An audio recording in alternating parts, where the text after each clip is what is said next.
Joining us now on LBC News is the Danish striker Nicklas Bendtner. Nicklas has over 80 caps for Denmark, formerly played in the Premier League for Birmingham City as well as for Arsenal. He's written a new book, an international bestseller, and it's called Both Sides, out on the 8th of October. Now, the book itself, there's been some big headlines from the book. Why did you decide to write it now while you're still playing as opposed to kind of a few years down the line when you'd retired from football officially? I felt the time was right to write the book now because I've never really outspoken a lot in the media, so the timing seemed like it was the time to do it now. So that was actually the reason. And there's a lot of stories that have come out. Some of your we could call them bust ups with Arsene Wenger, your conversations with Steve Bruce and people like that. When you were writing the book, did you sometimes think, I'm not sure if I should include this? Were you a bit torn on some of the stories, or did you just think, I want to get everything down, I want to include absolutely everything? Well, for me it was important to give an honest picture, so I didn't want to write another football biography where it's more like a self-portrait of all your triumphs. And started to read many football biographies where I felt you didn't get the full picture, didn't get the real story. So for me, it was important to write exactly what went on in my life without leaving anything out. Yeah. And Nicklas, of course, two of your kind of best spells in football were in England. You were obviously at Arsenal and at Birmingham City. If I could start with Birmingham first of all, how did you find your time playing for Birmingham City? I enjoyed myself a lot in Birmingham. We got promoted, and I met a lot of great people at my time there. Obviously, I was a young kid, learning my trade in the football world and as a professional. But I came there to get experience, which I did, and I was lucky enough to play with a lot of good players and a good manager. And something that's featured in the book, Nicklas, is your conversation with Steve Bruce, one of them in particular, when you thought you'd given him a heart attack after you were kind of telling him about some of your antics regarding lap dancing. Could you just kind of recount that conversation? What was that like when you had to have that face-to-face chat with him? No, I obviously Steve had his ear to the ground in Birmingham and knew everything that was going on. So when he called me into the office to tell me about it, heard me being out for quite a few days. I had such a huge respect for him as a person and as a coach that I couldn't lie. So with a smile, I said it wasn't quite right, and there was one more day that I'd been partying. So obviously he found it quite difficult not to laugh, but obviously on a serious note, he wasn't happy. But I mean, we got out of it, and I was happy. I was honest. One thing that I've always prided my life on is being honest. And I mean, I couldn't lie to any of my coaches if they asked me something directly. So for me, it was just a natural thing to tell him exactly what had gone on, so he wouldn't get that information on a later note. Something you also speak about in a lot of depth is your time at Arsenal. There's kind of the up and downs. You seem to have a kind of troubled relationship with people like Emmanuel Adebayor, and there were some other incidents which you recount in the book. Let's start with the kind of positives. You talk about your first goal, your first Arsenal goal. You put it in brilliant words in the book, but just kind of tell us what that feeling was like and how much it meant to you. Well, to score your first goal against Tottenham obviously is amazing, and to do it in Emirates and being my first Premier League goal is something that's really, really, really special. I felt quite strongly that was kind of a breakthrough moment for me. So on many levels, it gave me a lot of confidence and made me feel really, really part of the Arsenal development. Going back to Adebayor, which I just mentioned, it seemed like you had a bit of a difficult relationship with him. You said that Adebayor was an odd fish, and you said that you couldn't stand him. What kind of brought about that relationship with Emmanuel Adebayor, the former striker? Me and Eddie, we just never got on from the first day we met. There was troubles. I don't really want to say anything bad about him now because I mean it's it's done and dusted. But let's just put it this way: we're never going to be best friends. Fair enough.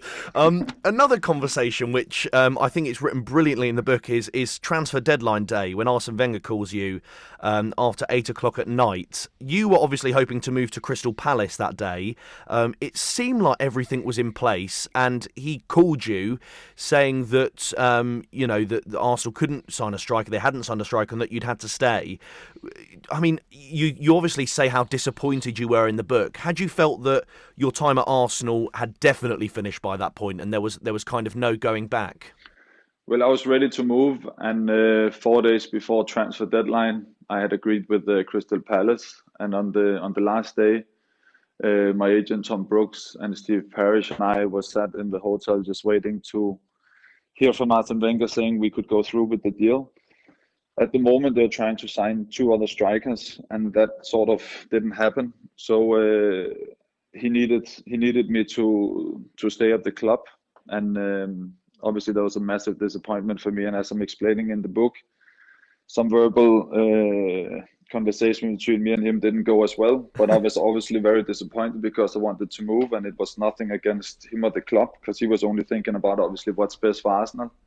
But for me on a personal level, I would have loved to go to Palace at that time.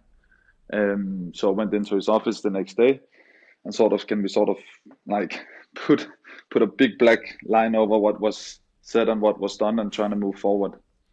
What was he like to work with Arsene Wenger? He's obviously got a book coming out later this year as well, like yourself. How do you kind of categorise what your relationship was like with Wenger? Well, first and foremost, Wenger is a brilliant manager. I have huge respect for everything he's built and everything he's done. And I have always valued him as a manager throughout the whole time we had together. Obviously, we sort of went wrong with each other at certain times. I was thinking about playing. He was thinking about what's best for the club, in his opinion. But we had a good relationship overall. Obviously, my finish at the club wasn't as I hoped, and I left feeling a little bit unresolved. But I think what he's done speaks for itself. So obviously I felt I could have done more, but sometimes it's like that. It takes nothing away from what he's did, our indifferences sporting wise. Someone you overlapped with at Arsenal is Mikel Arteta, who was a player when you were there. What was he like when you were at Arsenal, and how do you think he's doing as Arsenal manager so far? Well, Mikel always had it in him to be a manager. I always knew he would end up going that way from the time that we spent together. He's always been a leader. He's always been trying to help, not only young players, but also senior players. He always went forward. So, I mean, when he became an Arsenal manager, it wasn't really a surprise to me, because it was only a matter of time before I would step into shoes in a big club. And I think he's already showing his personality in the team, and I look very much forward to following him and Arsenal in the coming years. And back to when you were at Arsenal with Mikel Arteta, you had the number 52 on your shirts. Now this caused quite a lot of controversy at the time, Nicklas, as I'm sure you remember, Yes. because you were I remember very well. Yes, you were number 26. There was a rumour, which you clear up in the book, but there was a rumour that was to reflect your salary. Is Nicklas Bendtner earning £52,000 a week? And you cleared it up, and it goes back to a conversation you had with your mum. Am I right in saying? That's correct. Well, first of all, don't you think it would be a little bit idiotic to wear a number that will reflect your salary? I mean, that's just something I can't even speak of, because that's so stupid. No, but it comes back to a conversation that I'm a 7 in something to do with I can't recall how you say it in English. But then, anyways, it's like we all have a number of the persons we are. I don't know if it's in Chinese or what it is. I don't really remember that right now. And I'm a 7, so that's why the 5 and 2 together was 7, and that's how it sort of came up in a sort of rebranding kind of situation. It had nothing else to do than with that. I see. Last few things, Nicklas, while I've got you. What would you say is your career highlight in football? Obviously, you're still playing, but up until this point, what's the thing you're most proud of? I think being able, to go in front of 60,000 people and do what you love. I think that's probably something that's really, really special. Not many people get to experience that, and that's something that I have, which I will have with me till the end of my days.